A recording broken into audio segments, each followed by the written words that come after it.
Nosotros vamos a hablar del origen histórico de Rusia. El objetivo de este trabajo es exponer los procesos los cuales llevaron a la formación del Estado ruso. Nosotros vamos a hablar desde los pueblos nómadas originarios hasta la desintegración de la Unión Soviética. La civilización rusa comenzó en el este de Europa, entre el mar Báltico, Mar Negro y los ríos Don y Dunay. La primera civilización oficial que tiene una conexión con Rusia fueron los cimerios, escitas y samatianos. En el siglo II a.C., los samatianos capturaron a los escitas, quienes eran nómadas, y se establecieron a lo largo de la costa del Mar Negro con los eslavos. Se comerciaba con los árabes y desarrollaron un sentido artístico haciendo joyas. En el siglo III a.C., los godos germánicos conquistaron a los samatianos y se asentaron a lo largo del río Dnieper y Don. Para el siglo IV a.C., los hunos nómadas barrieron con la región y se aliaron con los oponentes de los godos, los alanos, avars y antes, y los godos se fueron después del suicidio de su rey en Emerich. Los antes eran los antecesores de los eslavos que vivían a lo largo de los ríos Donetsk y Bug. Lucharon contra el imperio bizantino y estos se fueron moviendo hasta que se establecieron en los Balcanes. Los eslavos eran una de las tribus que habitaban en Europa central y el este.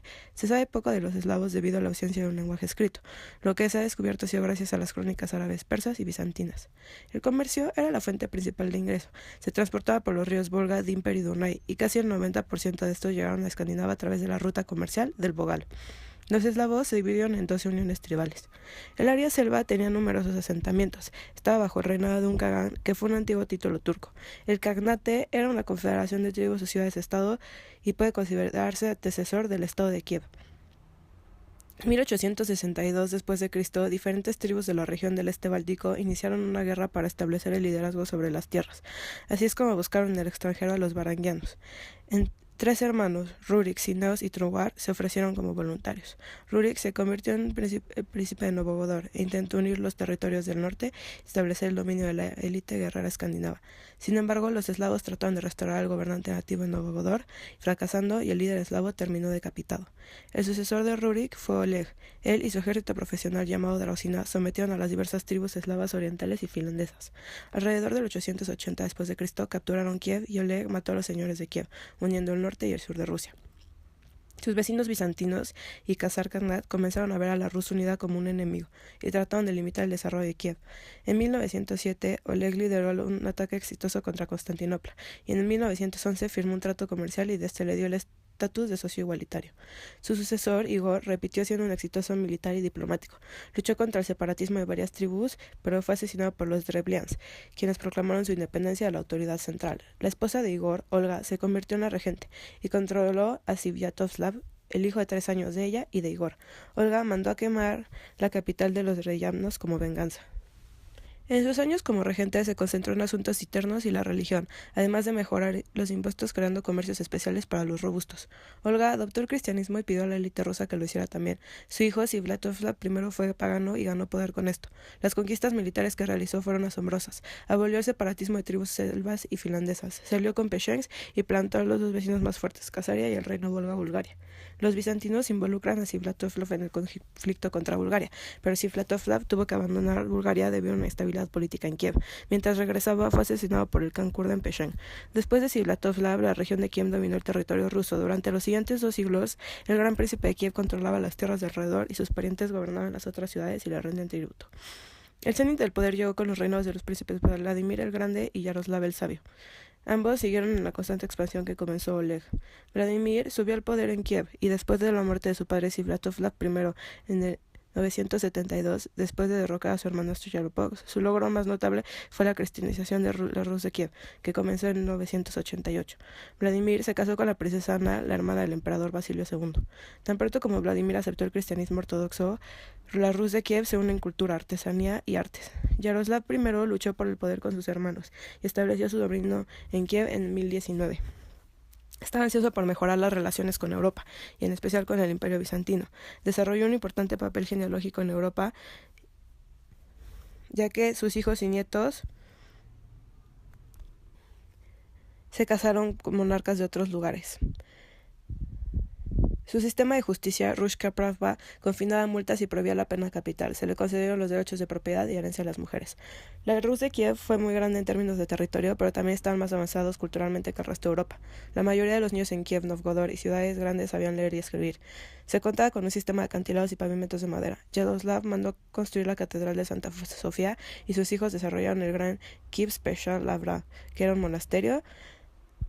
La lengua rusa en ese momento estaba un poco influenciada por el griego. La Rus de Kiev se desintegró debido a los enfrentamientos de la familia principesca y las incursiones nómadas de los polibestianos.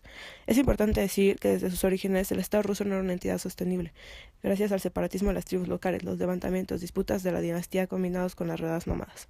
En 1097 el príncipe Vladimir Mokma inició la cumbre Lubech. Cada uno guarda sus propias tierras, y así comenzó la fragmentación feudal de la Rus de Kiev. Vladimir Mokma y su hijo Mislavik el Grande protegieron la región de invasiones nómadas. Las élites políticas locales se hicieron más independientes del poder central. Entre el 1054 y 1224, no menos de 64 principados tuvieron una existencia efímera. 293 príncipes presentaron reclamaciones de sucesión y las disputas llevaron 83 guerras. En 1204 los mongoles invadieron y destruyeron Kiev, y una fue restaurada como la capital de Rusia. A medida que disminuía, la Rus de Kiev se dividió en muchos principados y varios grandes centros regionales: Novgorod, Vladimir Suzdal, Smolensk, Pereslav, Polotsk, Chernigov, etc. El dominio de Kiev disminuyó en beneficio de tres poderosos principados: Vladimir Suzdal en el noreste, Novgorod en el norte y Jalish-Volinia en el sureste. Se registró una gran ola de migraciones desde la región de Kiev hacia el norte, para escapar de las continuas excursiones de los nómadas. A medida que las tierras del sur estaban siendo despobladas, más personas llegaron a la corte en Vladimir. El principado combinado de Vladimir Suzdal se impuso como una potencia importante en la Rus de Kiev, convirtiéndose en un centro de cultura y comercial. En 1169, el príncipe Andrei Bolkonsky se convirtió en el primero de Vladimir Suzdal. Para confirmar el nuevo título, se despidió de Kiev el mismo año e incluso instaló a su hermano menor a que gobernara Kiev, mientras que Andrei continuó gobernando su reino desde Suzdal. Así, el poder político comenzó a alejarse de Kiev en la segunda mitad del siglo XII y Vladimir se convirtió en la principal ciudad de Rusia y de la religión ortodoxa. La República de Novgorod prosperó en la parte norte de la Rus de Kiev porque controlaban las rutas comerciales desde el río Volga hasta el mar Báltico. Colonizó una gran parte de la zona norte, rica en ámbar, ferias, miel y madera. Como consecuencia de la ayuda militar proporcionada a Vladimir el Grande y Yaroslav el Sabio en las guerras, Novgorod obtuvo una independencia política parcial a Kiev. A medida que la Rus de Kiev debilitó, Novgorod se hizo más independiente.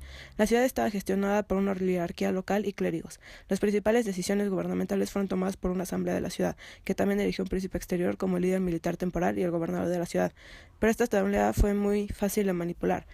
Desde el siglo XII, Novgorod adquirió su propio arzobispo, un signo de mayor importancia e independencia política. A finales del siglo XIII, Novgorod se unió a la Liga Hanseática, la próspera alianza de las ciudades bálticas que dominó la actividad comercial en la región báltica entre los siglos XIII y XV.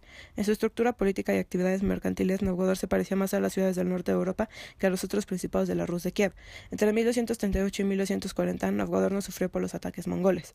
Después de una larga negociación con el Batu Khan, que era un líder mongol, Novgorod se vio obligado a pagar el tributo a los mongoles. Sin embargo, la ayuda de los mongoles a veces ayudaría a la República a enfrentarse con el enemigo principal, los cruzados europeos. Inspirados por el Papa y la prosperidad de la zona, los caballeros teutónicos, daneses y suecos proclamaron el movimiento hacia el este. De 1202 a 1240, los cruzados invadieron la costa báltica de Novgorod y construyeron ahí numerosos castillos. Los invasores establecieron una orden de caballeros de Livonia e incluso intentaron capturar Novgorod y Pskov. Solo después de dos sangrientas batallas en el río Neva en 1240 contra el ejército sueco y en el lago Peipus en 1242 contra la orden de Livonia, el príncipe Alexander Nevsky detuvo la expansión europea. En el sureste había dos centros de poder, Vladimir Boshki y Jalish. Un buen clima favoreció el crecimiento de la población, la agricultura y las artes. Tenía relaciones comerciales con Lituania, Hungría, Crimea y el Imperio Bizantino. A principios del siglo XIII, el príncipe romano Mislavich unió a los dos principados previamente separados. Desde entonces, su principado surgió como el sucesor local de la Rus de Kiev. A final de su gobierno, el príncipe romano conquistó Kiev y asumió el título del Gran Príncipe de Kiev. Su hijo, el príncipe Daniel, aplastó la posición boyar. La mayoría de los boyaros fueron decapitados o exiliados. Estas medidas permitieron a Daniel recolectar tierras y establecer su soberanía sobre la región. Fue el único gobernante ruso que se proclamó rey y aceptó una corona del papado romano sin romper con Constantinopla. Sin embargo, una larga e infructuosa lucha contra los mongoles, combinada con la oposición interna al príncipe y la intervención extranjera, debilitaron a Jalish-Volinia. En el siglo XIV, Jalish-Volinia dejó de existir. Polonia conquistó Jalish y Lituania tomó Volinia. En 1206, los clanes mongoles se unieron bajo el liderazgo del Genghis Khan. En 1213, sus arqueros iniciaron conquistas en China, Asia Central, Siberia y el Cáucaso. En la zona del Mar Negro se enfrentaron a los polivistianos. Su gran Khan, Kotyab, pidió ayuda a los príncipes rusos para resistir al ejército mongol. Como su hija estaba casada con el gran príncipe de Kiev, participaron en esta guerra contra los mongoles del lado de los polivistianos. A pesar de que las fuerzas aliadas eran 3 veces más grandes, sus tropas fueron aplastadas por partes en el río Kalka en 1223. Aunque esta derrota dejó a los principados rusos del sur a merced de los invasores, las fuerzas mongoles se retiraron y no reaparecieron durante 14 años, tiempo durante el cual los príncipes de la Rus continuaron peleando y peleando como antes, hasta que se fueron sorprendidos por una fuerza invasora mucho más formidable que en el Kalka. En 1236 conquistaron el Volga, Bulgaria y sometieron a Mordovia. Les tomó un año extinguir la resistencia de las tribus locales y establecer un control firme sobre la región. Después, el Batu Khan dividió su ejército en unidades más pequeñas, que saquearon todas las ciudades de la región: Rostov, Uklích, Yaroslavl, Kostroma, Kashin, Izhnyk, Gorlets, Pereslavsky, Yuriev, Poletsky, Dimitrov, Volomask, Tver y Tversk. La más difícil de tomar fue la pequeña ciudad de Kozelsk, cuyo príncipe Basilio y sus habitantes resistieron a los mongoles durante 7 semanas. Las únicas ciudades importantes para escapar de la destrucción fueron Novgorod y Pskov, que tuvieron que pagar tributo a los conquistadores. En el verano de 1238, Batu Khan devastó Crimea y reprimió Mordovia. En el invierno de 1239 despidió a Chernihiv y Pereslavl. Después de muchos días de asedio, la horda acertó Kiev en diciembre de 1240. Los refugiados del sur de la Rus gravitaron principalmente hacia el noreste de la región, con suelos pobres entre el norte del río Volga y los ríos Oka. En 1241, a pesar de la feroz resistencia del rey Daniel de Jalish, Batu Khan logra tomar 2 de sus principales ciudades, Jalish y Vladimir Volnyssky. Hasta 1480, Rusia se convirtió en vasalla y aliada de la parte occidental del imperio conocido como la Horda de Oro. El impacto de la invasión de los mongoles en el territorio ruso fue desigual. Más de la mitad de la población de la Rus murió de las redadas mongoles. La cultura avanzada de la ciudad fue destruida casi por completo. Los centros más antiguos como Kiev y Vladimir nunca se recuperaron de la devastación del ataque inicial. Las entidades rusas quedaron como vasallas en lugar de integrarse en el nuevo imperio de Asia Central. Los mongoles también apoyaron a las nuevas ciudades Moscú, Tver y Nizhny y Novgorod para salvar la fragmentación y evitar la reintegración de las tierras rusas. Como no se asentaron en Rusia, a los agricultores no les afectó esto en su vida diaria. Fueron tolerantes con la religión ortodoxa, que inclusive creció en este tiempo, fomentando su identidad cultural, y dejaron que ciertos príncipes administraran sus tierras. Tenían que cobrar tributos fijos y rendir homenajes a los gobernadores de la Horda de Oro. Este señorío duró 240 años. Un número significativo de historiadores rusos considera que la opresión de Rus por parte de los mongoles es la causa principal de lo que a veces se denomina la brecha este-oeste, aproximadamente 200 años de retraso en la introducción de importantes reformas políticas, sociales, económicas e innovaciones científicas en comparación con Europa occidental. Pero incluso están de acuerdo en que Rus de Kiev no era una entidad política, cultural o étnica homogénea y que los mongoles simplemente aceleraron la fragmentación que había comenzado antes de la invasión. Los mongoles dejaron su impacto en los rusos en áreas tales como las tácticas militares y transporte. Bajo la ocupación mongol, Rusia también desarrolló su red de carreteras postales, censos, sistema fiscal y organización militar. La influencia oriental se mantuvo fuerte hasta el siglo XVII, cuando los gobernantes rusos hicieron un esfuerzo consciente para occidentalizar a su país. Moscú fue fundada en 1147 como una fortaleza en el Principado de Vladimir. Fue quemada durante la invasión mongol de 1237 y 1238 para ser reconstruido nuevamente. En el reinado del gran príncipe Alexander Nevsky concedió la ciudad a su hijo menor, Daniel. Moscú era un poco más pequeño y perdido en los bosques de Rusia Central. Sin embargo, aumentó su papel y estableció una nueva entidad política. El Principado de Moscú comenzó a recolectar tierras rusas. Hubo varios factores que contribuyeron a la dominación de Moscú. En primer lugar, la ciudad estaba bien situada en el sistema fluvial central de Rusia y rodeada de bosques y pantanos protectores. Este factor favoreció en el desarrollo comercial y las migraciones desde el sur de Rusia. El segundo factor fue la transformación de Moscú en el centro religioso de Rusia en 1328. Sin embargo, el factor principal en el ascenso de Moscú fue la cooperación de sus gobernantes con los señores mongoles, quienes le otorgaron el título de Gran Príncipe de Moscú y lo convirtieron en recaudador de tributo de los principados rusos. Bajo el príncipe Iván, sus tropas reprimieron el levantamiento antimongol en Tver en 1328, la cual fue la principal ciudad opositora de Moscú en la región. En compensación, fue nombrado Gran Príncipe. Durante su gobierno, el principado logró un impresionante crecimiento económico y comenzó la lucha política por el liderazgo sobre Rusia. Sus hijos Simeón e Iván unieron los principados de Kostroma, Dimitrov y Kaluga.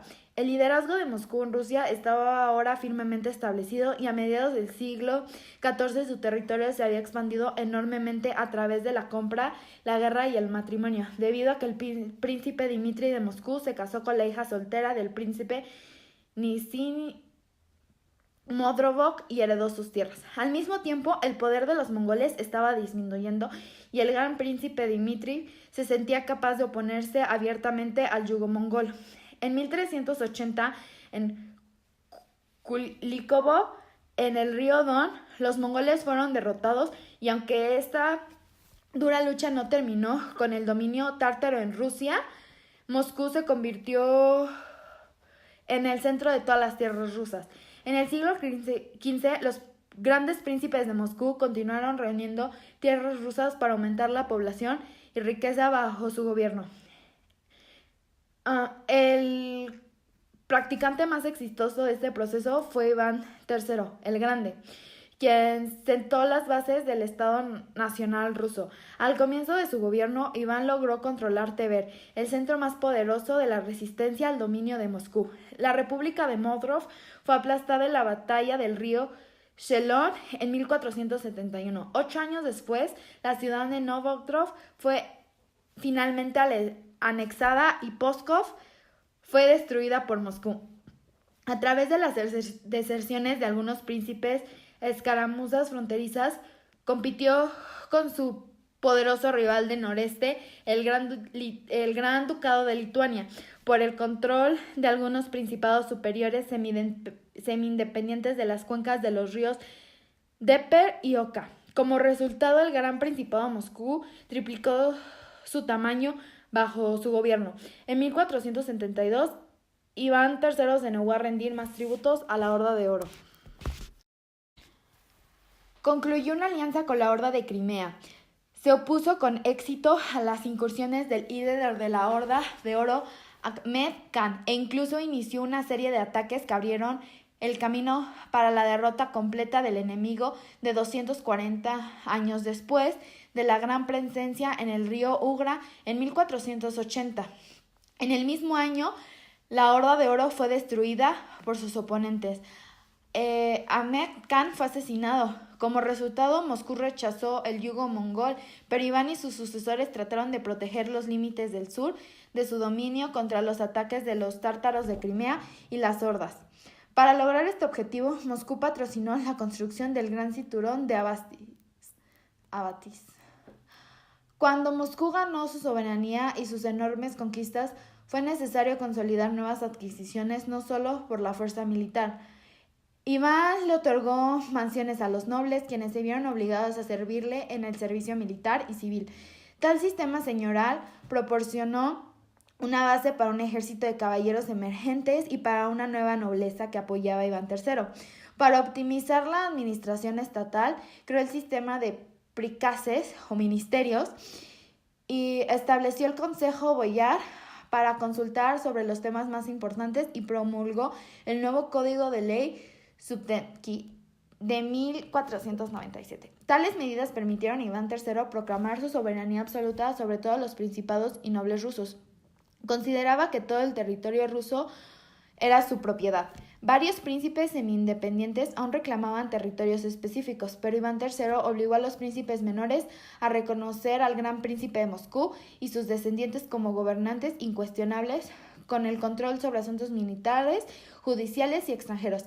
La caída de Constantinopla en 1453 y la muerte del último emperador cristiano ortodoxo griego contribuyó a una nueva idea de Moscú como una nueva Roma y la sede del cristianismo ortodoxo. En 1472, Iván se casó con Sofía Palaiologos, hija del último emperador bizantino, y adoptó atributos visuales del imperio bizantino, ceremonias y armerías. Alrededor del 1524, un monje llamado Filofey logró la ideología imperial de Rusia en su carta al hijo de Iván, Vasili III, como profecía de que el Sardón de la última será la tercera Roma. Gradualmente, el gobernador ruso emergió como un gobernante autocrático, un zar.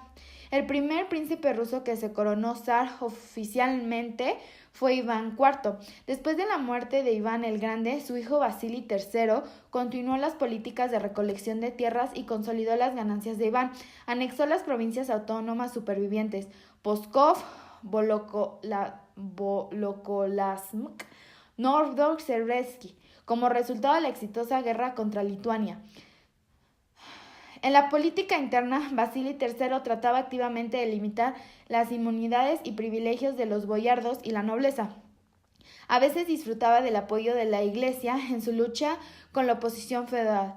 Durante su reinado, la propiedad de la tierra de los gentry aumentó y el cenit de su poder. Basil III murió repentinamente cuando su hijo mayor Iván tenía solo 3 años. En su lecho de muerte, Basil transfirió sus poderes a su esposa Helena, hasta que Iván fuera lo suficientemente maduro como para gobernar el país. No hay información precisa sobre el estado legal de Helena después de la muerte de Vasili. Helena llevó a cabo una reforma financiera que dio lugar a la introducción de un sistema monetario unificado en 1535. Helena murió en 1538, probablemente envenenada por un clan boyard que usurpó el poder después de la muerte. Tan pronto como Iván fue maduro para gobernar, ordenó cegar y matar a los representantes de la familia boyard. Iván IV fue coronado con la gorra de Monarca en enero de 1547 como el primer zar de Rusia. El periodo inicial de su reinado fue fructífero para las reformas pacíficas y modernización. En la esfera de la administración estatal, Iván IV promulgó un nuevo código de ley y fundó el Consejo de Nobles Defensores. Estableció una asamblea pública de consenso de las tierras, introdujo el autogobierno local en las regiones rurales, principalmente en el noreste de Rusia, pobladas por el campesinado estatal. Sin embargo, también restringió la ley de movilidad de los campesinos. El primer paso hacia la servidumbre. En el dominio de la religión, el zar enderezó la posición de la Iglesia Ortodoxa con el Concilio de los 100 capítulos, que estandarizó los rituales y las regulaciones eclesiásticas de toda corriente religiosa. Para asegurar las futuras conquistas, estableció un ejército permanente. Iván IV también intentó cerrar la brecha de Rusia en el comercio europeo. En 1550 fundó el puerto de Ivangorod en la costa báltica. Debido a la política de la Liga Hanseática, Polonia y Livonia, las empresas mercantes alemanas entregaron mercancías en los puertos bálticos de la propiedad de Livonia. Por tanto, el joven zar consideró que la expedición de Richard Canciller, que ocasionalmente llegaba a la costa de Rusia del Mar Negro en 1551, era una oportunidad para superar el aislamiento de comercio marítimo del estado de Moscú. En 1555, Iván otorgó privilegios diversificados a comerciantes de Inglaterra en compañías de Moscú. En 1550 estaba llevando la amenaza tártara. Rodeó Kazán con una cadena de fuertes móviles para preparar el asalto final. En 1552 capturó a Kazán y su tesorería. En 1556 se apoderó de Astracán, eliminó el comercio de esclavos en el río Volga. Tales logros complicaron las incursiones nómadas de Asia y convirtieron a Rusia en el imperio multinacional de diferentes confesiones. Entre 1578 y 1583, Rusia perdió todos los territorios polacos lituanios capturados, incluso algunas tierras rusas indígenas, en beneficio a sus oponentes. Después de la muerte de su esposa, Anastasia, en 1560 la personalidad real cambió. Iván estaba sospechando de traición en su entorno. Despidió al consejo elegido y reprimió a la mayoría de los boyardos y nobles. Y el punto final de la traición fue de su amigo el príncipe Andrei y el complot boyar en beneficio a su primo el príncipe Vladimir. En 1565 el zar creó una institución política especial de oprichniki, que se organizó de manera similar a la iglesia en torno a los principios monásticos, disfrutando de la misma libertad de impuestos. Al noreste de Rusia, incluida las partes de Moscú y las principales ciudades centrales, probablemente Iván IV fue llamado el Terrible porque tenía la oprichniki. En general, este sistema fue una herramienta contra la nobleza hereditaria de Rusia e incluyó a 6.000 cuerpos oprichniki bajo el comandante Mayula, quien utilizó la violencia extrema contra cualquier oposición al gobierno de Iván. Estos llevaban capuchas negras, escobas y cabezas de perro en sus montaduras. La culminación de estos actos fue la masacre de Novgorod, cuando se exterminaron alrededor de 10.000 habitantes. A pesar de la violencia y las represiones políticas, los oprichniki no pudieron resistir las invasiones externas e incluso socavaron la estabilidad política y económica. Como consecuencia de esto, se disolvieron en 1572, pero la mayoría mantuvieron sus puestos en la administración real, como Boris. En 1581, Iván discutió con su hijo mayor, Iván Ivanovich, lo que provocó que Iván golpeara a su hijo en la cabeza, causando la muerte accidental de este. En 1584 se coronó a Feodor, su hijo menor. Este zar nunca fue considerado candidato al trono hasta la muerte de su hermano mayor y nunca se interesó por la política. Su debilidad e incapacidad para gobernar con eficacia se le atribuyó varias veces al retraso mental. Habiendo heredado una tierra devastada por los excesos de su padre, Iván el Terrible, dejó la tarea de gobernar a su país por su cuñado Boris. La reforma doméstica más importante fue el decreto que prohibía al campesino ir de un terrateniente a otro en 1597, vinculándolo así al suelo. El objetivo de esta ordenanza era asegurar los ingresos, pero llevó a la institución de la servidumbre de forma opresiva. La Iglesia Ortodoxa rusa recibió su patriarcado colocándola en igualdad de condiciones con las antiguas iglesias orientales y liberándola de la influencia del patriarca de Constantinopla. A diferencia de su padre, Feodor no tenía entusiasmo en mantener los derechos comerciales exclusivos con el reino de Inglaterra. Feodor declaró su reino abierto a todos los extranjeros y despidió al embajador inglés. Elizabeth I envió un nuevo embajador para exigir que Boris convenciera al zar para que reconsiderara, pero las negociaciones fracasaron. El hecho de que Feodor no engendrara hijos puso el fin a la rama central de la dinastía Rurik, que tenía siglos de antigüedad. La terminación de la dinastía fue una de las principales razones de los tiempos de problema. En el declive de la dinastía Rurik en 1598, Boris se convirtió en el regente provisional hasta la elección del nuevo zar. En el mismo año, Boris fue elegido por Zemsky y coronado solemnemente como el primer zar no Rurik. Durante los primeros años de su reinado fue popular. Necesitaba que Rusia alcanzara el progreso intelectual de Occidente y evitara la brecha de este-oeste.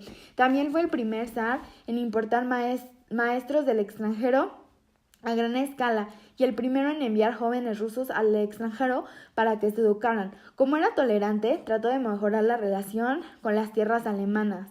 Fue el primero en permitir las iglesias luteranas en Rusia. Boris sintió la necesidad de acceder al mar Báltico e intentó obtener Livonia por medios diplomáticos, sin éxito. Sin embargo, después de la guerra ruso-sueca, incluso ganó algunas ciudades perdidas por Iván el Terrible. Pensó también establecer relaciones amistosas con los escandinavos y aumentar la dignidad y estabilidad de su propia dinastía. Lamentablemente, la segunda parte de su reinado no fue tan fructífera. Durante 3 años, los veranos extremadamente fríos destrozaron los cultivos, lo que llevó a la hambruna. El hambre generalizada llevó a esta hambruna masiva. El gobierno distribuyó dinero y alimentos a la gente más pobre, pero eso solo llevó a que los refugiados acudieran y aumentara la desorganización económica. Los boyardos usaron esto para difamar a Boris, acusándolo del asesinato del joven príncipe Dmitri. Sospechando las posibilidades de conspiraciones, el zar temía a todos los posibles pretendientes al trono. Como consecuencia, prohibió que los boyards se casaran sin su permiso, alentó a los informantes y persiguió a los sospechosos en sus declaraciones sin apoyo. En 1603, en la mancomunidad polaco-lituana, apareció un hombre llamado Príncipe Dmitri, hijo de Iván IV. Anunció sus reclamaciones al trono ruso, saqueado por el zar Boris. Aunque el rey polaco Segismundo III se negó oficialmente a reconocerlo, algunos poderosos magnates decidieron apoyar al pseudo Dmitri con sus propias fuerzas y dinero, esperando grandes recompensas después de considerarlo como una herramienta para extender su influencia sobre Rusia. El papado confirmó su estatus y brindó ayuda ideológica para aumentar el dominio del catolicismo romano sobre la Iglesia Ortodoxa Oriental. El ejército ruso, bajo el mando del comandante Vaznanov, logró mantener la invasión de Pseudo-Dmitri dentro del territorio ruso mientras Boris estaba vivo. Sin embargo, el reinado de Boris terminó en un caos. El gobierno se mostró incapaz de mantener el orden. Muchas ciudades fueron devastadas y las regiones rurales fueron despobladas. Grandes bandas de bandidos armados recorrieron el país y cometieron todo tipo de atrocidades. Los cosacos del Don en la frontera estaban inquietos. Boris murió en abril de 1605. Su hijo Feodor II lo sucedió y gobernó durante pocos meses después de la muerte de Boris. Las tropas rusas comenzaron a desertar al lado de Pseudo-Dmitri. Toda la familia de Boris fue traicionada y asesinada por los defensores de Pseudo-Dmitri en julio de 1605. Pseudo-Dmitri hizo su entrada triunfal en Moscú y fue coronado zar Dmitri II por un nuevo patriarca, el griego Ignatius. Al principio, el nuevo zar intentó consolidar su poder. Sus opositores políticos fueron ejecutados o exiliados, como el patriarca Jov de Moscú, que no lo reconoció como el nuevo zar. En contraste, muchas familias nobles exiliadas por Boris, como Shutsky, Golonstins y Romanovs, se les concedió su gracia y se les permitió regresar a Moscú. Dmitri II planeaba introducir una serie de reformas políticas y económicas. Restauró el día de Yuri, el día en el que se les permitió a los siervos trasladarse de un señor a otro para aliviar las condiciones del campesinado. En la política exterior, Dmitri buscó una alianza con la comunidad polaca-lituana y el Papa de Roma. Planificó una guerra contra el Imperio Otomano y ordenó la producción en masa de armas de fuego. Antes de que pasara un año, los boyardos encabezados por el príncipe Rurik Vasili comenzaron a conspirar contra Dmitri, acusándolo de difundir el catolicismo romano y la sodomía. Se creía que Dmitri había hecho una concesión a sus partidarios polacos para convertir a toda Rusia al catolicismo. Esto enfureció a la Iglesia Ortodoxa rusa y a los boyardos, como a la población, y aumentó el apoyo de sus enemigos. Otro factor fue que Dmitri estaba custodiado por las fuerzas del Commonwealth, que aún guarnecían a Moscú y que a menudo participaban en varios actos criminales y enojaban a la población local. En mayo de 1606, conspiradores asaltaron el Kremlin. Dmitri trató de huir por una ventana, pero se rompió la pierna. Uno de los conspiradores lo mató en el acto. El cuerpo se puso en exhibición y luego se cremó, y las cenizas se dispararon desde un cañón hacia Polonia. Vasili tomó su lugar como el zar Vasili IV. Durante su reinado comenzó el periodo de guerras civiles y de intervención extranjera. Fue conocido como el tiempo de problemas. Vasili IV tenía poca autoridad y estaba bajo el control de la Duma de Boyar. Después de la alianza ruso-sueca, el rey polaco proclamó a su hijo Władysław pretensor del trono ruso y comenzó la intervención. Las tropas de la mancomunidad citaron Smolensk y destruyeron las fuerzas combinadas ruso-suecas en el batallón de Klushino en 1610. Pseudo-Dmitri II apoyó a los escuadrones cosacos de Sartutsky. Se estaban quedando muy cerca de Moscú, pero no tenían la suficiente fuerza militar ni peso político para ganar el control.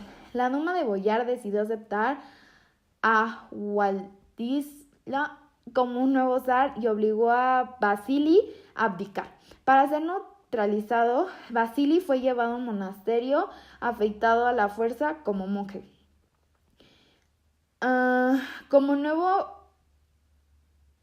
nuevo zar fue coronado Władysław y los boyardos se peleaban entre sí. Los polacos ocuparon Moscú para garantizar su conquista. También se apoderaron de Smolensk y arrestaron las ciudades del noreste de Rusia. Apoyando a Pseudo-Dmitri II como rival polaco, los suecos ocuparon a Nóvgorod e Ivangorod. Los tártaros de Crimea continuaron sus incursiones en las fronteras del sur de Rusia con enormes bandas de bandidos en todas partes.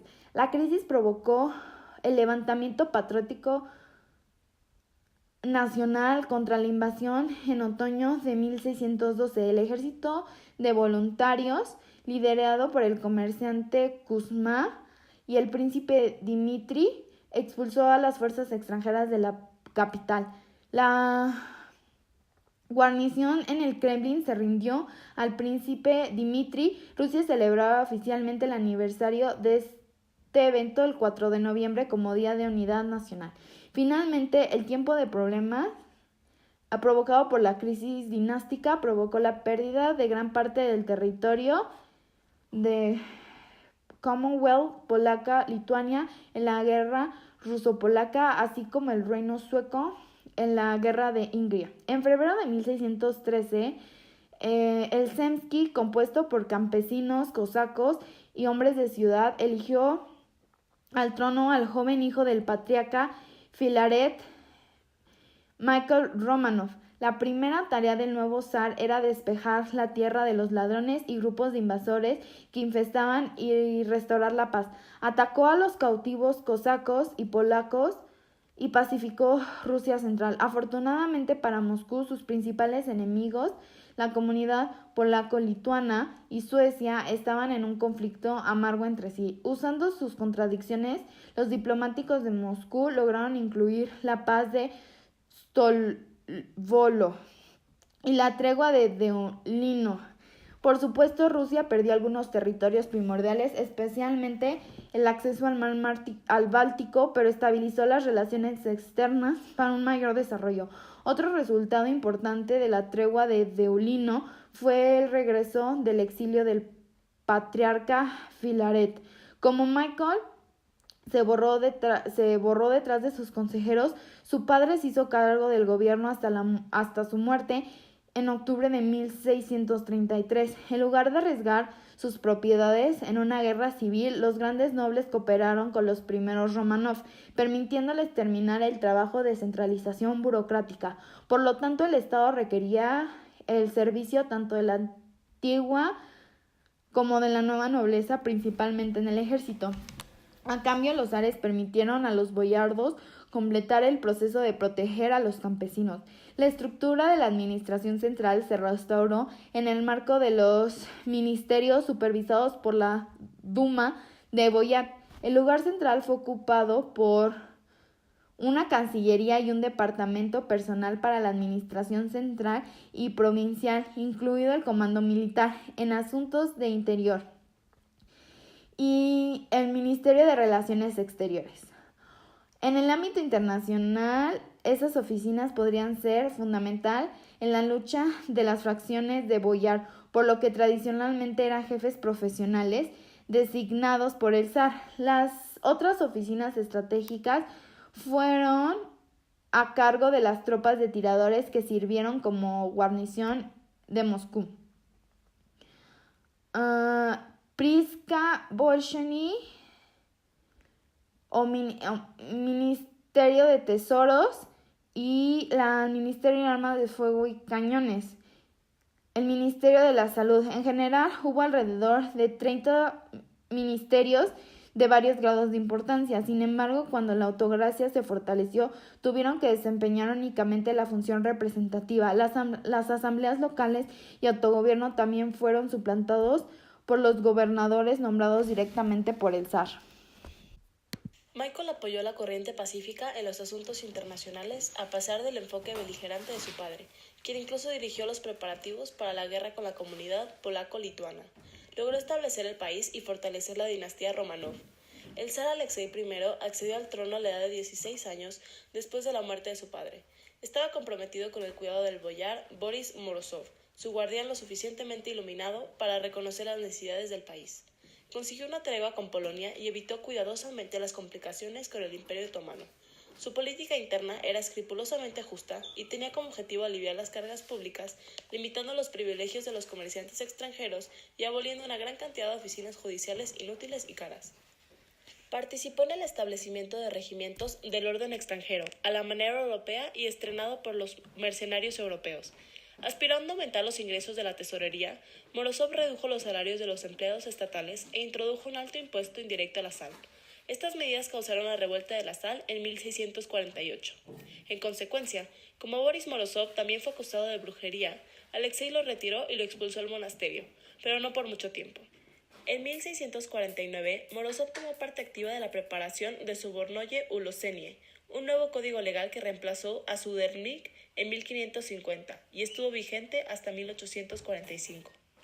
El Estado había restringido gradualmente los derechos de los campesinos a trasladarse de un nuevo propietario a otro.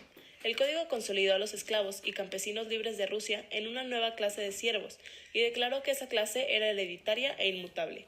Ahora, los campesinos fugitivos se convirtieron en fugitivos estatales, y el poder de los terratenientes sobre los campesinos unidos a sus tierras se ha completado. Todos los segmentos de la población estaban sujetos a gravámenes militares y a impuestos especiales. Juntos, el Estado y los nobles colocaron la abrumadora carga fiscal sobre los campesinos, cuya tasa era 100 veces mayor a mediados del siglo XVII, de lo que había sido un siglo antes. En tales circunstancias, los trastornos campesinos eran endémicos. Incluso los ciudadanos de Moscú se sublevaron contra los Romanov durante los disturbios de sal. Los disturbios de cobre en 1662 y el levantamiento de Moscú en 1682. Sin embargo, el mayor levantamiento campesino estalló en 1667. Como los colonos libres del sur de Rusia, los cosacos, reaccionaron contra la creciente centralización del Estado, los siervos escaparon de sus terratenientes y se unieron a los rebeldes de ríos de Don y Volga. El líder cosaco Stenka Razin llevó a sus seguidores por el río Volga, incitando a los levantamientos campesinos y reemplazando los gobiernos locales con el gobierno de los casacos. El ejército del zar finalmente aplastó sus fuerzas en 1670. Un año después, Stenka fue traicionado por sus confiados y decapitado en Moscú. Nikon se convirtió en un nuevo primer ministro en 1651. Recogió un poder tan vasto que podía ser sospechoso en el deseo de establecer un papado internacional en particular. Sin embargo, su reforma más importante fue la revisión de todo el sistema religioso ruso.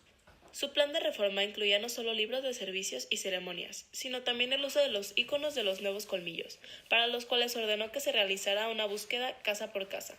El país se dividió en opositores de Nikon y la Iglesia Ortodoxa oficial, que tuvo que aceptar las reformas de su patriarca.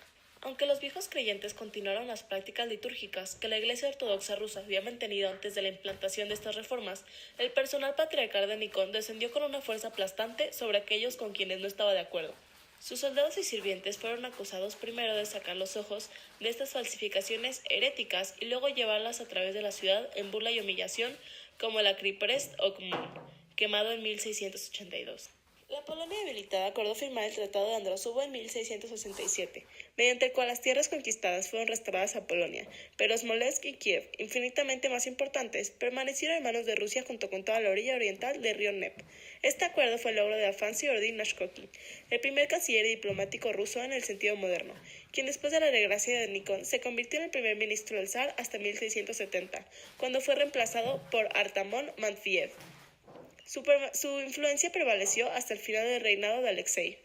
Fiódor III, el hijo mayor de Alexei, se mostró un reformador y al mismo tiempo un hombre incompetente para dirigir ejércitos, y obligado a emitir sus órdenes de su habitación, porque desde su nacimiento había quedado paralítico por una misteriosa enfermedad. Fundó la Academia de Ciencias en el monasterio de Saikonos-Kaspi, donde no todo está explícitamente prohibido por la Iglesia Ortodoxa, pero la reforma más notable de Fiódor III fue la abolición del sistema de prioridad del lugar, que había paralizado lo civil y administración militar de Rusia por generaciones. Para el año 1682, todos los nombramientos a los servicios civiles y militares debían ser determinados por el mérito y la voluntad del soberano, mientras que los libros del pedigrí, nobleza, debían ser destruidos. Esto, junto con la noticia de la muerte de Fiódor, provocó el levantamiento de Moscú. Como Fiódor no dejó hijos, surgió una disputa entre las familias de Narishkin y Miloslavski sobre cuál de los dos hijos de Alexei deben heredar el trono. El hermanastro de Pedro, Iván V, fue el siguiente en ocupar el trono, pero padecía de una enfermedad crónica y una enfermedad mental. En consecuencia, la Duma de Boyar eligió a Peter de 10 años para convertirse en zar, y su madre Natalia Narishkina se convirtió en regente. Sin embargo, el clan rival, liderado por la hermana de Peter, Sofía, organizó el levantamiento de Moscú y asesinó al defensor de Peter como Mantiev. Sofía y sus aliados ahora podían insistir en que Peter e Iván sean proclamados zares conjuntos y que Iván sea aclamado como el mayor de los dos. Sofía actuó como regente y durante 6 años gobernó como autócrata. El heredero del Imperio ruso, Pedro I, fue uno de los gobernantes más poderosos de Rusia que cerró la brecha entre el oeste y el este y afectó el desarrollo de la civilización rusa por el yugo mongol y los tiempos de los problemas. Aunque todo el periodo del gobierno de Pedro fue en tiempos de guerra, logró combinar los logros militares con las reformas administrativas. En la víspera de su reinado, Pedro reorganizó parcialmente el ejército ruso, siguiendo las líneas modernas y trató de convertir a Rusia en una potencia marítima. Muy influenciado por sus asesores de Europa Occidental, Pedro implementó amplias reformas distintas a modernizar Rusia. Enfrentó mucha oposición a estas políticas en el país, pero reprimió brutalmente cualquier y todos los disturbios contra su autoridad. Las rebeliones de los Strelets en 1698, Bashkirs, Astrakán e incluso el mayor levantamiento civil de su reinado, la rebelión de cosacos de Bulavin en el río Don de 1707 a 1708. El zar comprendió que buscaba obtener más salidas marítimas, ya que el comercio marítimo era la principal fuente de ingresos en ese momento. Su única salida en ese momento era el Mar Blanco en Archangelsk. El Mar Báltico estaba controlado por Suecia, mientras que el Mar Negro estaba controlado por el Imperio Otomano.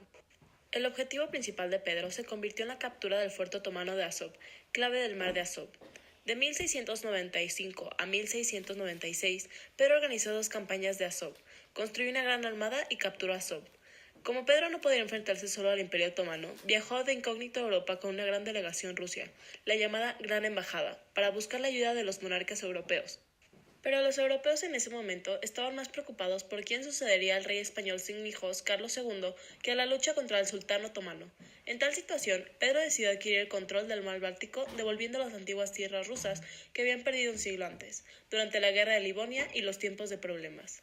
Después de la batalla, los suecos decidieron concentrar sus fuerzas contra sus rivales europeos, dando a Pedro I la oportunidad de reorganizar el ejército ruso y llevar a cabo reformas internas.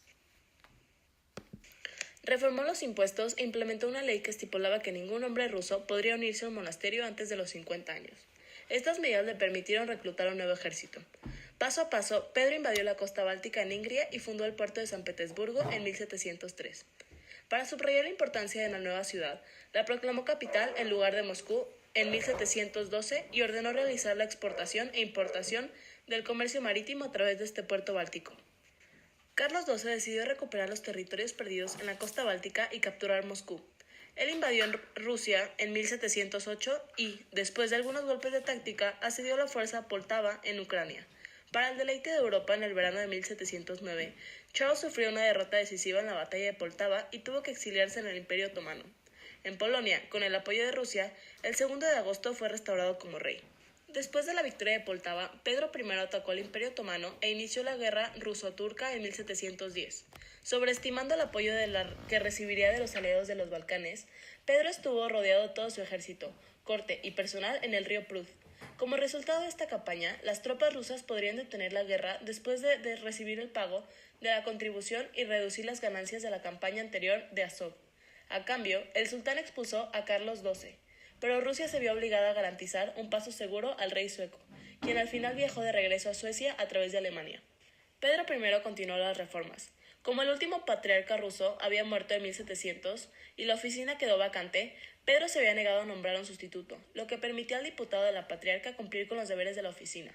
En 1721, para administrar la iglesia, Pedro fundó a Santo Sínodo, un consejo de 10 clérigos, encabezado por un estadista civil, procurador principal. En 1711, en lugar de Duma de Boyar, Pedro el Grande creó un senado de 10 miembros de confianza. En lugar de plicaces, Pedro estableció el sistema de 9 colegios en 1717. En 1720, todo el territorio de Rusia estaba dividido en 50 distritos administrativos. En 1714, el zar emitió un decreto sobre educación obligatoria, que dictaba que todos los niños rusos de la nobleza, los funcionarios del gobierno y otros funcionarios debían aprender matemáticas y geometría básicas. Deberían someterse a pruebas al final de sus estudios. Mientras tanto, las tropas rusas ocuparon la mayor parte de Finlandia, ganaron a la flota sueca en las batallas navales de Gangut en 1714 y Grengam en 1720, y amenazaron la capital de Suecia.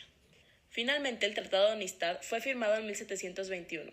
Por este acuerdo, Rusia adquirió Hungría, Estonia, Livonia y una parte sustancial de Karelia. Pagó 2 millones de riksdaler de compensación y entregó la mayor parte de Finlandia. Los últimos años de Pedro I estuvieron marcados por nuevas reformas en Rusia. Introdujo nuevos impuestos para financiar mejoras en San Petersburgo. Él abolió el impuesto a la tierra y el impuesto a la familia, y los reemplazó con una capitación. Los impuestos sobre la tierra y sobre los hogares eran pagados únicamente por individuos que poseían propiedades o mantenían familias. Los nuevos impuestos de cabeza, sin embargo, eran pagados por siervos e indigentes. El 22 de octubre de 1721, Pedro el Grande fue proclamado oficialmente emperador de toda Rusia. El título imperial de Pedro fue reconocido por Augusto II de Polonia, Federico y Guillermo I de Prusia y Federico I de Suecia, pero no por otros monarcas europeos. Varios gobernantes temían que Pedro proclamara autoridad sobre ellos, tal como era el sacroemperador romano una vez reclamó la soberanía sobre todas las naciones cristianas. En 1722, el emperador introdujo un nuevo orden de precedencia, conocido como la tabla de rangos. Pedro ordenó que la precedencia debía ser determinada por el mérito y el servicio al emperador. Pedro murió en 1725 sin nombrar un sucesor. Los fideicomisarios de Pedro apoyaron a su esposa Catherine I. Realmente, este golpe fue organizado por el príncipe Melchikov y otros hombres nuevos. Sin embargo, el poder real fue comprendido por Melchikov y otros miembros del Consejo Supremo Privado, que era un órgano de asesores de estadistas seleccionados. Durante el reinado de Pedro II, un nieto de Pedro I, el Supremo Consejo Privado continuó luchando por el poder entre ellos. Todos sus miembros, excepto Osterman, fueron exiliados o asesinados. A la muerte de Pedro II en 1730, el nuevo líder del consejo, el príncipe Dmitri Gostin, hizo de Ana emperatriz. Los concejales esperaban que ellos se sintieran en deuda con los nobles, por su inesperada fortuna y permaneciera una figura en el mejor de los casos y maleable en el peor. Sin embargo, pronto Ana Yanovna se estableció como gobernante autócrata, utilizando su popularidad entre los guardias imperiales y retiró el Consejo Supremo. Al principio restauró la política de seguridad, que solía intimidar y aterrorizar a quienes se oponían a ella y a sus políticas. Al desconfiar de los nobles rusos, Ana los mantuvo desde posiciones poderosas, y en lugar de esto se los dio a los alemanes bálticos, especialmente al entorno de su favorito, Ernst Johann von Biron, quien ganó su favor particular y tuvo una influencia considerable en sus políticas. La influencia de Biron fue agregada por otros 2 extranjeros, Andriy Osterman y Burkhard Munich, quienes se identificaron a fondo con Rusia y encabezaron el Departamento de Asuntos Exteriores y el mismo ejército.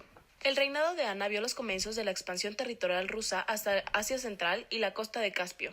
En 1736, Ana declaró la guerra al Imperio Otomano. A pesar de que la victoria rusa era indecisa, comenzó la lucha sistemática por la parte de Rusia para conducir hacia el sur. El Imperio ruso también participó activamente en la Guerra de Sucesión de Polonia de 1733 a 1735 en el lado de Augusto III, duque de Sajonia, y lo restauró en el trono. Después de esta guerra, la Polonia hasta su división permaneció bajo una influencia estable del Imperio ruso. En 1740, Ana murió a la edad de 47 años. El heredero Iván VI era solo un bebé de 1 año de edad. Como consecuencia, poco después de la muerte de Ana, Elizabeth Petrovna, la hija legitimada de Pedro I, logró ganar el poder, encerró a Iván VI en un calabozo y exilió a su madre. Elizabeth I restauró el sistema administrativo de su padre, reconstruyó el Senado y retiró a todos los alemanes de las mejores posiciones. En 1743 concluyó una ventajosa tregua de la paz con Suecia, terminando la guerra de 1741 a 1743. En asistencia del conde Shuvalov, Elizabeth abolió los deberes internos y promulgó una nueva carta de aranceles y comercio en 1754. El éxito político de Elizabeth I se atribuyó a su vicecanciller y ministro de Relaciones Exteriores, Alexei Bustakev. Apoyó a Austria e Inglaterra a expensas de Francia y Prusia, aliados tradicionales de sus rivales rusos, Suecia, Polonia y el Imperio Otomano. El vicecanciller aisló a Federico II el Grande, rey de Prusia, obligándolo a alianzas hostiles. Durante la Guerra de 7 años contra Prusia e Inglaterra, el ejército ruso conquistó Königsberg, devastó Berlín y ganó el ejército prusiano en Groß-Egersdorf y Kunersdorf. Como resultado, Federico II estaba en el último suspiro. Solo la muerte de la emperatriz rusa en enero de 1762 lo arrebató de la destrucción total. El nuevo emperador, Pedro III, era un descendiente de Pedro el Grande. Durante su breve reinado, Rusia vio varias reformas económicas menores, pero importantes que estimularon el desarrollo del capitalismo y el mercantilismo, en lugar de las prácticas sociales tradicionales de Rusia, de subyugar a los campesinos y ciudadanos y reservar posiciones de liderazgo para la nobleza. Emitió un decreto que abolía la práctica que permitía a los industriales comprar siervos como trabajadores para sus empresas. También prohibió la importación de azúcar a Rusia para estimular la manufactura doméstica.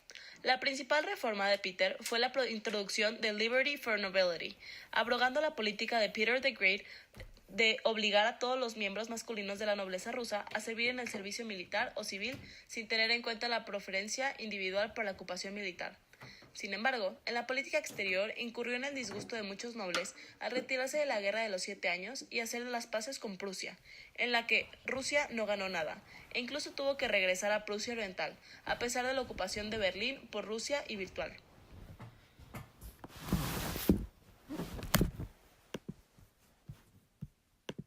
Formó una alianza con Prusia y planeó enviar al cuerpo de expedición ruso para luchar en beneficio del rey prusiano. En el verano de 1762, los guardias comandados por los oficiales de guardia Orlovs arrestaron a Pedro III y, como resultado de esta conspiración, la esposa de Pedro, Catalina II, se convirtió en la emperatriz rusa. Poco después de la abdicación, Pedro III fue asesinado. Para obtener el apoyo de la aristocracia nativa, Catalina II, la princesa alemana, apoyó la política de Pedro III destinada a otorgar más privilegios y regalos. De Elizabeth, la nueva emperatriz, recibió la administración bien organizada, un sistema de impuestos desarrollado. A pesar de que compartió las ideas de la Ilustración, continuó con la política de protección. Las destinaciones entre los derechos de los campesinos en los estados Bochnita y Promestia prácticamente desaparecieron en la ley y en la práctica. Dicha política llevó a la rebelión de Pugachev, que ocurrió en 1774 a 1775. La rebelión logró considerar el apoyo de varios grupos, incluidos los campesinos, los cosacos y los viejos creyentes. Pugachev asumió el liderazgo del gobierno alternativo en nombre del zar Pedro III asesinado y proclamó el fin de la servidumbre. Apenas la revuelta fue aplastada a fines de 1774 por el ejército regular. Pugachev fue capturado y poco después ejecutado en Moscú en enero de 1775. Catherine II intentó establecer una relación con Tokugawa, Japón. Agregó unos 518.000 kilómetros cuadrados al territorio ruso a expensas del Imperio Otomano y la mancomunidad polaca-lituana. Después de 2 guerras ruso-turcas, en 1768 a 1774 y 1787 a 1792, Catherine hizo de Rusia el poder dominante de Europa sudoriental, anexando Crimea en 1783 y la costa del Mar Negro. En 1764, Catherine dominó a Polonia, colocando a su examante Stanisław Poniatowski en el trono polaco. En 1768 se convirtió formalmente en protectora de la comunidad polaca-lituana que resultó en la insurrección de la Confederación de Abogados. Teniendo en cuenta la debilidad de Commonwealth, Federico II de Prusia propuso dividir a Polonia. La iniciativa también fue apoyada por la emperatriz austriaca María Teresia, Catherine tuvo que asumir un papel de liderazgo en la relación de la Primera División de Polonia. Con el temor de que la Constitución de Polonia de mayo 1791 provocara una insurgencia y aplastara el levantamiento de Kosciuszko en 1794, Rusia completó la partición de Polonia, dividiendo todo el territorio restante de Commonwealth con Prusia y Austria en 1795. Después de la Revolución Francesa de 1789, y especialmente después de la decapitación de Luis XVI, Catalina rechazó muchos principios de la Ilustración que una vez se había visto favorablemente. Prohibió toda relación diplomática y comercial y comenzó los preparativos para la guerra contra la Francia republicana. En 1796, a la altura de antifrancesa, Catalina II la Grande murió, culminando todo el periodo de la historia rusa. Después de la muerte de Catalina, asume el trono su hijo Pablo, quien tuvo un reinado muy corto, de 1796 a 1801. Fue en gran medida el organizador de la segunda coalición contra Napoleón. Derrotaron a los franceses en 3 batallas entre 1798 y 1799, y estuvieron a punto de invadir Francia. Alejandro I, hijo de Pablo I, fue el último gran zar. En 1812 Napoleón inicia la invasión a Rusia, pero Alejandro fue el primero en derrotarlo. La autocracia de Romanov parecía haber probado el más exitoso régimen del mundo. Al haber derrotado al Imperio francés, Rusia aparecía como la única superpotencia mundial, solo medio siglo después de haber entrado formalmente al equilibrio del poder europeo, en la Guerra de los 7 Años. El liderazgo de Alejandro se truncó por problemas domésticos. Entre 1820 y 1825, el monarca tuvo serias dificultades en su gobierno, que menguaron su estatura internacional y volvieron más notorio su fundamentalismo cristiano y más rígido su conservadurismo. La guerra de Crimea fue consecuencia de un intento ruso de mejorar la vía militar de su posición en el sistema mundial, 30 años después de su frustrada tentativa hegemónica de 1814 a 1825. En particular, Rusia buscaba acceso al mar Mediterráneo y control sobre las provincias cristianas del Imperio Otomano. El Tratado de París de 1856, que cerró la guerra de Crimea, logró negar a Rusia que ejercía la posesión del Mar Negro. Después de la derrota de Rusia, abolió la servidumbre después de la industrialización. En 1904, Japón inicia la guerra con Rusia, destruyendo por sorpresa 2 barcos de guerra rusos en Puerto Arturo. Rusia volvió a mostrar sorpresivamente debilidades militares de preparación y planeamiento, esta vez frente a Japón. La Revolución Rusa de 1905, efectuada por elementos liberales y socialistas, debilitó decisivamente el antiguo régimen y estuvo a punto de derribar al zar, quien se vio obligado a aceptar reformas liberales, aunque de limitado impacto. Trajo consigo el establecimiento de la Duma y la aparición de los soviets, los consejos del pueblo, que serían el actor decisivo en la Revolución de Octubre de 1917. En cuanto a la Primera Guerra Mundial y la Revolución Rusa, hubieron diferentes causas. La primera causa fue que de 1901 a 1903 hubo una gran crisis económica en Rusia. De igual manera, la guerra que tuvo con Japón en 1904, que perdió, fue criticada por los rusos. Después es el surgimiento de la clase obrera, que se queja y hubo una pequeña revolución en 1905. Después, la Primera Guerra Mundial sumió a Rusia en una crisis que los zares no pudieron calmar, ni con más libertades y un parlamento legislativo. En la guerra perdieron la mayor parte de su ejército y hubo escasez de comida. En 1917 estalló la revolución que tuvo 2 etapas, la de febrero y la de octubre. En la de febrero el zar abdicó y se instauró un gobierno provisional gracias a la unión de socialistas y demócratas. Sin embargo, los soviets se fracturan de este gobierno y como ellos representaban a los obreros y otros sectores, empezó otra revolución, la de octubre, en la cual el gobierno provisional fue derrocado poniendo uno nuevo formando los bolcheviques, en el cual Vladimir Lenin fue presidente. En 1922 se creó la Unión de las Repúblicas Socialistas Soviéticas, es decir, la URSS, que fue creada con solo 4 repúblicas: la RSFS de Rusia, la RFSS de Transcaucasia, la RSS de Ucrania y la RSS de Bielorrusia. A lo largo de los años, más se fueron uniendo y otras de las principales desintegrándose, creando estados socialistas pero nuevos, hasta llegar a haber 15 repúblicas para el final de la URSS. Estos eran regidos por la Constitución de 1924, que primordialmente le daba poder a los soviets. En 1991, con Mikhail Gorbachev como presidente, los líderes de la RSFS de Rusia, RSS de Ucrania y RRS de Bielorrusia se reunieron para acordar la anulación del Tratado de la creación de la URSS, disolviéndola. Cada república se volvió independiente. Las repúblicas que se crearon fueron Estonia, Letonia, Lituania, Kazajistán, Kirguistán, Uzbekistán, Tayikistán, Turkmenistán, Georgia, Armenia, Azerbaiyán, Bielorrusia, Ucrania, Moldavia y Rusia. Después de la desintegración, Rusia volvió a ser un país independiente.